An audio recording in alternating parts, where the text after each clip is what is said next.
Solidarity my foot. Sotto says on US solons reso Lima, Ressa. Solidarity my foot. Senate President Vicente Tito Sotto III wrote this in a Twitter post on Thursday, in response to those who claimed that the two U.S. resolutions calling for Senator Leila de Lima's release were done in solidarity and should not be considered as foreign intervention.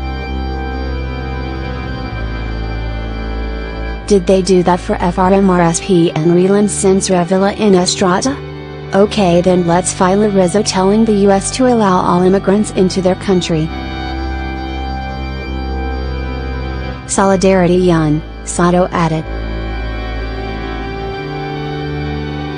The Senate leader was referring to former Senators Juan Ponce Enrio, Ramon Bong Revilla Jr., and Jinggoy Estrada, who were all detained over the so-called pork barrel scam. Revilla was already acquitted by Sandiganbayan while Enrio and Estrada are out on bail. All three senators are now seeking a comeback in the Senate. Sotto's remark was an apparent response to opposition Senator Ressa Hontiveros' statement on Senate Resolution No. 1037 that he, Senator Panfilo Lacson, and Senator Gringo Honazan filed Wednesday. In the resolution, Sotto, Lacson, and Honazan expressed the strong sense of the Philippine Senate to rebuke the U.S. resolutions for being an affront to the country's sovereignty and an undue interference on its judicial process.